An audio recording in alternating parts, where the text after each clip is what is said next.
Hello, everyone. So welcome to the webinar over here. We'll get started in about a minute. This webinar is around Culture 2.0 and provocatively named "What is Culture and Why It Matters." And I'm joined today. I'm super excited. I'm joined by my good friend, a business partner, and I've known him for a couple of years now.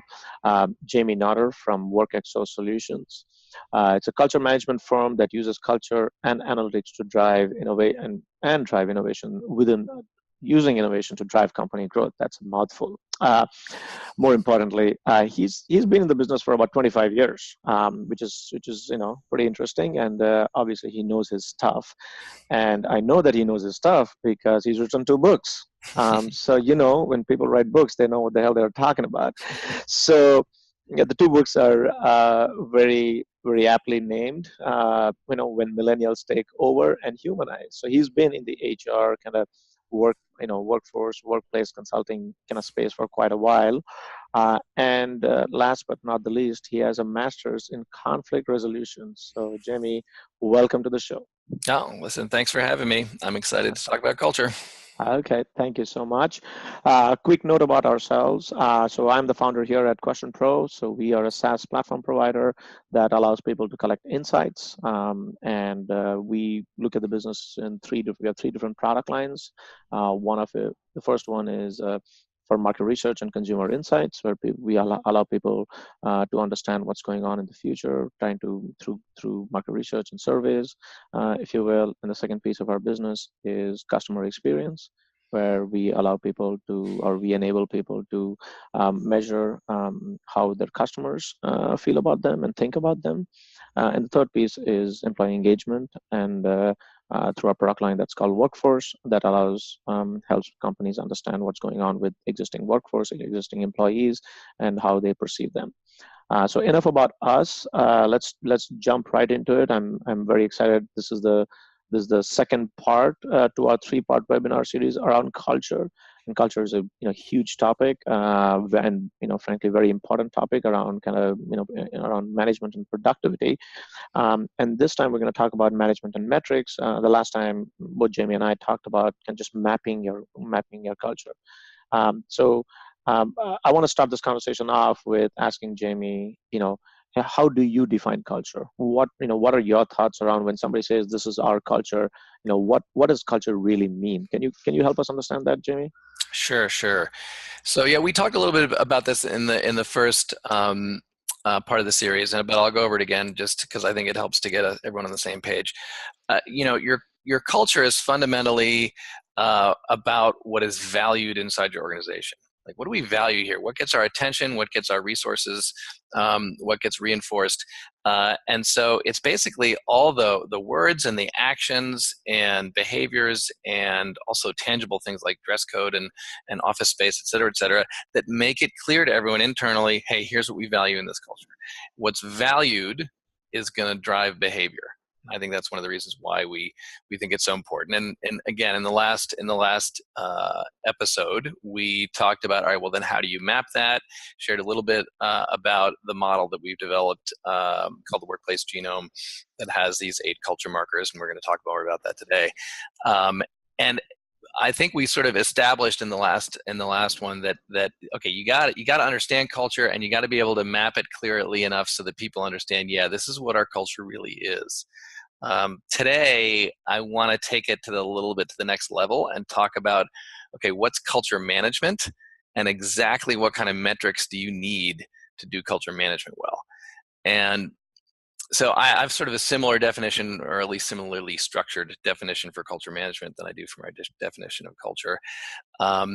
And it's the collection of activities, processes, and systems inside an organization that you use to understand, shape, and change your culture on an ongoing basis. And I will say, this is my mantra these days, Vivek. I am trying to get culture management accepted as a thing. Like, if you go to any organization, I go into your organization, I know you have systems in place to do financial management, right? Right. I could ask you, give me your projections for the next quarter. I could ask you what were your expenses last year. Somebody in the organization would be able to produce that because you have financial management as a given. I want culture management to be a given.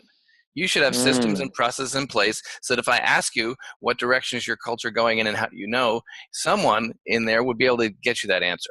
And I don't think we do that, and I don't think it's actually that hard. Mm. Um, and so that's why I wanted to, again, people like, oh, well, I don't know how to do culture management. Well, it's real easy. What do you have put in place to understand your culture, to shape your culture and change it? Okay. Understanding is a little bit of what we talked about last time in terms of mapping, but it's also some deeper metrics that say, hey, what is our culture at a really deep level? How does what we value and when the way we and the way we sort of manage our culture, how is that is impacting the behavior, and is it in the right direction? Like, we need to understand that culture at a deep level. The shaping part is, this one gets missed a lot. You don't just have to know what your culture is, you got to define what your culture should be.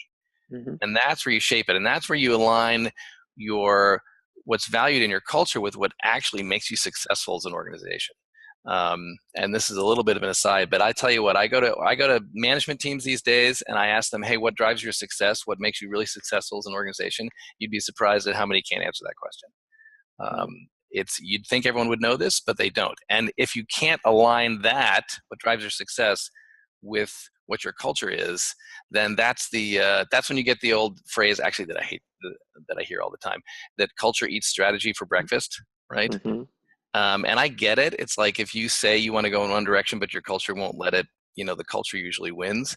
But I think culture and strategy are like two sides of the same coin. Like, why would you have a culture that doesn't align with your strategy? That makes no sense to me. A friend of mine said it's not that culture eats strategy for breakfast. It's that culture and strategy need to go out to lunch. Right? Like, we need to make this stuff align. So Right. the shaping the culture, you need systems and process to do that. And then once you realize that, okay, here's what our culture is, and here's a culture that would drive our success, there's inevitably going to be a gap, right? There's inevitably going to be misalignment, and then you need to change your culture. And so you got to have systems and processes and people to do the work of culture change. I don't think it's as hard as people think it is, but you got to sort of build the infrastructure for it. Or you got to get started, and more importantly, you need to kind of start thinking. I like how you kind of explained, kind of made that parallel assumption of financial performance. I mean, obviously, we have a whole bunch of metrics around sales, customers.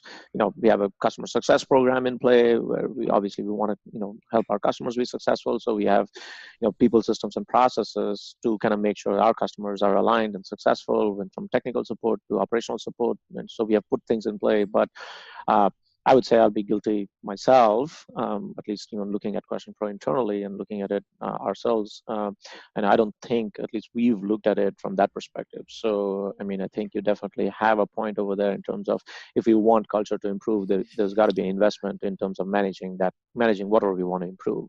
So that's a very good thought process around it. No, So keep going. absolutely. Well, but I'd also add, it's like your culture will evolve whether you pay attention to it or not. You know what I mean? So it's like the culture management piece, like, you have a choice about whether to manage your culture or not, but you don't have a choice about whether your culture changes, shifts, and morphs. So the Right. management piece is, I'd rather change it so that it's going in the right direction. Correct. Right. Right. Because if you don't, you're more like, some people get lucky and their culture evolves in a way that works for them, but a lot of the time they don't, and it's just because they weren't paying attention. So yeah, the same argument can be made. Like in smaller companies, I mean, don't have a CFO in place, right? That's right, when right, you start a company, you don't go out and hire a CFO. You go out and hire kind of a sales guy and a marketing guy, and right, if you're in software development, you hire engineers first, and then as you grow, then you organize yourself a little bit better, and you say like, okay, now we need to not only worry about this. We have to worry about finance. We have to worry about HR, and then that's where culture management within HR comes into play. It's not only just about recruiting, but managing the internal kind of process, if you will. right. So go ahead. So as we talked a little bit in the last episode of the series about mapping, and I shared about the sort of workplace genome model for understanding culture and really being able to describe what it is. And we use these 8 markers, which we explained last time, they are research based and practice based, and they help you understand what your culture is and how your culture does these things. You need that, but that is never enough. if I gave you a score, Vivek, in your culture on these 8 markers, you'd look at it, and if assuming that we had done it from actual data from your people, you'd look at it and you go, yeah, that's probably true. But you'd still be faced with a little bit of the so what question. Like, so what do we do about this? And that's where you need to get serious, I think, about the metrics. Like, the metrics go way deeper than these 8 markers, and so your culture management system has to have the capacity to sort of dig deeper. And so I'm going to give you an example around innovation, because that's important to me. It's sort of a part of what we do at WorkExo Solutions, but it's also, I mean, I hear this more and more at the conferences now. How do we build a culture of innovation? Culture of innovation, like, it's so important to people. I'm like, all right, well, before you ask for creating a culture of innovation, I need you to have in your culture management toolkit an understanding of where you are on this stuff. And so innovation is not just something that you can put on a poster on the wall. I mean, you can actually, but that's just it's sort of embarrassing, right? Like, we're innovative because we have a cool poster on the wall. But if you can actually dig deeper, innovation, and this comes from our research, innovation is made up of these 8 building blocks, okay? And these are how people experience these building blocks inside your culture is going to have a huge impact on whether you can do innovation well. And it will really help you understand how you do innovation. It comes from an actual organization that I worked with that, believe it or not, by the way, is a nonprofit. That scored 6.7 on a 10-point scale on innovation, which is actually relatively high. We've got some that have scored in the 7s in the organizations we've been working with, but usually it's a little bit lower than that. So I give them credit. They're a nonprofit, and they're doing well on innovation. But when we looked at the numbers, they actually started patting themselves in the back when they got a 6.7. They were all proud. And I'm like, okay, that's fine. But let's take a closer look at these numbers.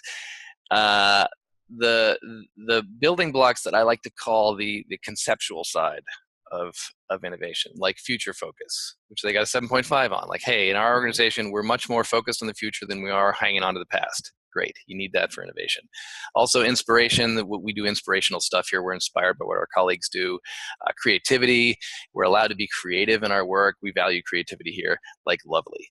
Those got sort of 6.8 to 7.5, a little bit higher on the scale. But what I pointed out was the numbers in the building blocks within innovation that didn't score as futurist, that were a little more traditional, were things like testing new ideas, down at 5.9. That's beta testing, right? Do we regularly beta test ideas internally and externally before we really launch them? 6.2 is pretty traditional. Experimentation. Like, do we create containers within which people can run experiments inside this organization? And even risk taking is a little bit higher at 6.6. But do we value risk taking in this organization? Is it okay to fail? Right? Like, if it's not okay to fail, no one's going to take risks, right? So those are what I call walking the walk parts of innovation. Like, actually doing things, taking action, experimenting, beta testing, taking risks. And I had to point out to them, what does it mean in your organization that everyone's talking the talk, but the walking the walk isn't as supported as much, right? And that's like when the light bulb went off for them. And I actually pointed out, I love that in this particular organization, permission to hack, which is one of my favorite building blocks, that's the one of, like, if I want to fix a process that's already working pretty well, will my manager back me up, right? They got a 7.2 on that, which was high. And that one is more about taking action. And I asked them, the management team, I said, hey, how come you got all these high concept ones, but there's that one action one that's sort of stuck in there? And the CEO saw it immediately. He said, I'll tell you exactly why. It's because you can hack stuff by yourself. Right? You can go hack something, off in a corner, and like, you can try that. He said, I didn't realize it, but we created a culture where people can go off and do things on their own. But to actually run a beta test, you got to have some other people involved, right? To actually experiment, you need some systems in place. And so they've been under-investing in kind of the processes and the sort of collaborative parts of innovation that they kind of didn't realize that they've been going down that path. Right. What Jamie, over here, what is really interesting is not just about kind of at abstract level, everybody wants to be innovative, but this is kind of digging into kind of breaking that abstract concept into very practical items, like, in terms of permission to hack, as well as beta testing and things like that you mentioned. And this has and measuring those individual items is gives you some, massive insight into, even if you don't want to change anything, why is it that Yeah. you're innovative? So that Yeah. that Yeah. itself gives you that answer to that question around, like, okay, we are innovative, but why is it that we are innovative? And that's kind of an abstract item, but now you can get down to the reality of, like, these are the components within innovation that are, driving up our culture around innovation, and these are the places that we are kind of effectively lacking. And in some cases, it might be all right, right? Not Yeah. Yeah. necessarily I don't everybody know. needs to go out and, test new ideas every quarter. What are your thoughts around, like, okay, in your experience, after looking at the kind of the building blocks, have people come and say, like, oh, it's all right, I mean, we don't need to change, or this is perfectly fine, this is what we think we are, and this is what we need to be? Has that come about? Can you help us understand that? Yeah, yeah, no, it works both ways. What it does when you get down to the building block level is that it shines a light on patterns Mm-hmm. and things that sort of back at the culture level. It's the way we do things. We just didn't realize we did them that way. And it basically has both sides of the coin that you mentioned. Sometimes, like in this case, they realized they were underinvesting in kind of the taking action part. But sometimes it tells you exactly why you're so successful. You know what I Mm-hmm. mean? Sometimes you're like this, I know that we're good. I know that we're sort of serving our customers really well, but like now I get it. It's because don't have an example on the innovation page, but like the way our culture does, maybe transparency or agility, we can make that connection directly with what drives our success.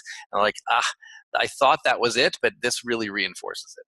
And so, but you got to get down to this level, I think. Yep. Yeah. Uh, So it's not just the abstract. You got to get down to the practical level and yeah, measure those practical items. yeah. And and again, I know we talked about it a little bit. Maybe kind of we jump into this. Like, how did you come up with those building blocks for the markers? I think it's probably important to understand how you guys came up with these building blocks, because if we're going to rely on these building blocks as a comprehensive set of items, that is gonna define us. Yeah, so all of the building blocks uh, were developed well from two different sources. One, and we talked about this a little bit the last time, but one was the research that Maddie and I did for the two books, because we got both high level management kind of theory research we did in Humanize that we tied then with some nuts and bolts case study research from organizations that are not only sort of behaving more futurist, like future of work stuff, but are also really, really successful, right? Like that was really important to us that we found the organizations that are basically hitting it out of the park. Like they're running circles around their competitors. They have 100% employee engagement, but they're doing things differently. And by studying those organizations, we ended up with kind of at the experience level, what is it like to work there? And they helped us define what the futurist standard was. Mm-hmm. And then what these scores will tell you then is sort of where you are on that tradition, that sort of continuum from traditional to futurist. And then, we also, between me and my partners, Charlie and Maddie, I think we hate to admit this, but we've got something like 75 years of experience. Don't rub it in, That is. but and really in the trenches in both HR and in management, running organizations. So and it's sort of back to the research piece too. What these building blocks is this is how human beings experience work.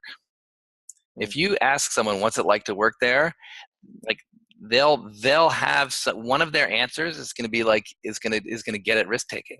Like that's just what humans care about when they think about where they're working. And there'll be obviously lots of different answers about whether risk taking is good or bad. That's not the point, but they are going to ask about risk taking. And so the years of research that we put into that ended up with these 64 building blocks. Got it. Makes sense. Makes sense.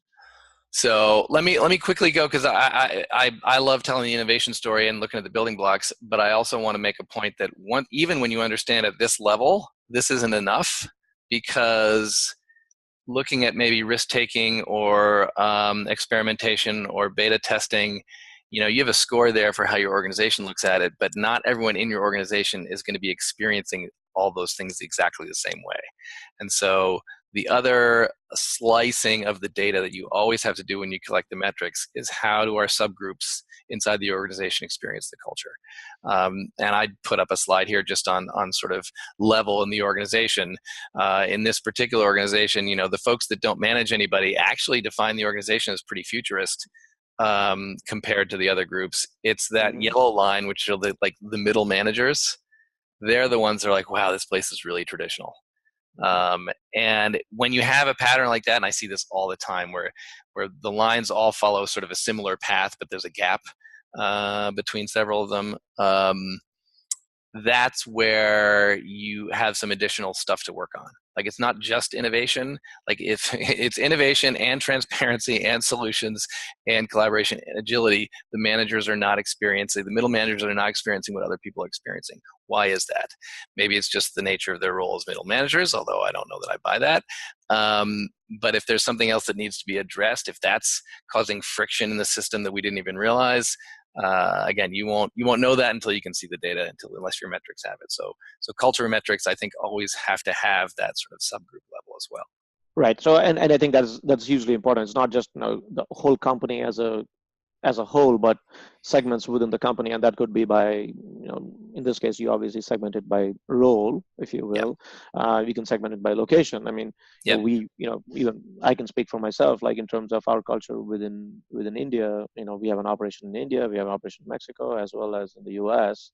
And Europe too. So each of these different people in the unit within our organization probably experience different things slightly differently, and we may think we have one culture globally, but then there may be subsegments within the organization itself. Yeah. No, and actually, I expect people to have different subgroup cultures. I think that's also normal. That's just a normal part of any system, is that different people. So I expect some differences to be there. It's just you gotta be able to determine which differences are okay and which ones aren't. And that's another conversation. Right. So the larger point that you're trying to make over there is that the subgroup and the just measuring, we've kind of gone through the kind of the mapping definition, and then we've kind of convinced ourselves that measurement is also important for change management and for just managing culture. And not only in the measurement piece, you gotta have segments so that you can actually drive deep into the data to make those decisions. Yeah, actually, I'll go back. I'll make one more point about the segments, though, that is interesting so far from the data that we've looked at from the genome, is the differences like this that are organizational. So, and you mentioned it's not just level, but location and function, like what department you're in. Those differences tend to be much bigger than the identity-based differences, like gender or generation, or race, ethnicity. The generation too. Everyone expected. We wrote When Millennials Take Over. They're like, oh, it must be hugely different. Actually, it's not. Millennials experience the culture pretty much the same way as the other generations do. Now, they may not like it, which is another story, but the differences are not as stark, which I just thought was interesting. So. Got it. So, all right, last piece for this section. I want to talk a little bit before we close about aligning culture with what drives success, because I do find that when you get good metrics, if you're like a data guy like me, people like get all excited about the metrics. They have good metrics now, and then they start trying to improve their metrics as if the numbers are what makes the difference. And I always like to emphasize, it's not only what sort of moving numbers in a particular direction, but it's about actually clarifying, hey, wait a minute, where does our culture need to be? And so here's another. This one is a screenshot from an organization we worked with, and this is not an innovation. This one's around transparency. So these are the 8 building blocks inside transparency. And I remember, so in this particular organization, you can see the scores are a little bit lower, so a little bit more traditional, right? Particularly, information availability and information quantity. Those are like the bedrock of the transparency marker. Like, do we share information across department lines, and do we basically make sure that people are sharing information more rather than less? And they're scoring fairly traditional here. And I remember going into the meeting with these folks, getting ready to get all mad at them and say, hey, it's 2017, people. Like, can you just share information? Like, how hard is this, right? Yeah, right. And when they actually had the conversation, they realized the reason people are experiencing in their culture that they're not sharing information is mostly because they have this culture of, you may have seen some of these, where it's all about consensus, right? And so they always invite like 9 people into every meeting to make a decision. And so with that many people involved in the meeting, somebody feels like they don't have enough information, right? So they're like, and you may think, all right, well, then they just need to build better systems for sharing information. But what they also connected this to was that their customers were telling them, you guys have become too slow, right? And you used to be fast, you used to keep us ahead of the curve, now you don't. That's a problem. Once they made that connection with what drives success, they realized, all right, you know what I need to do is I need to share even less information. I need to stop bending over backwards trying to share information with 9 people, and I just need to get 2 people in the room to decide. And so they made a conscious decision to have fewer people deciding in order to increase their speed, because that drove their success, which meant, in fact, they didn't need to raise their scores on information sharing. They just needed to be more strategic about it. So even when you have the metrics, it's not always like up is better. You have to be disciplined and say, the reason I need to move these numbers is because this is going to drive our success.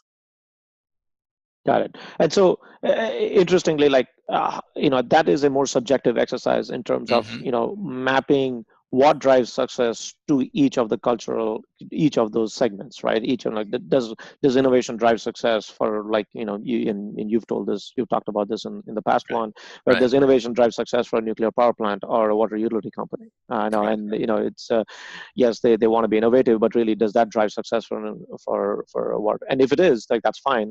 If not, then execution is what we want out of a utility company. Is like, water comes in, it's clean, simple. Really, I don't want anything. I don't want a Coke in my faucet. So it might be cool, but we don't want that, right? And so if you're running a utility company, then what drives success to you might be completely different than if you're a Tesla, right? Yes.